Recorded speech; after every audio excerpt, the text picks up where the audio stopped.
காஞ்ச மிளகாய், புளி, கருப்பு உளுந்து,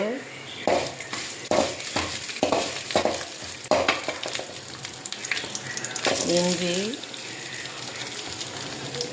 2 பல்லு பூண்டு,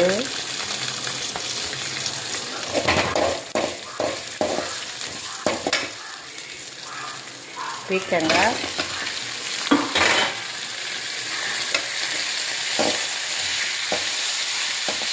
உப்பு.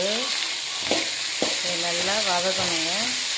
வதக்கிட்டு மிக்சியில் அரைச்சி தாளித்தா பீக்கங்காய் துவையல் ரெடி.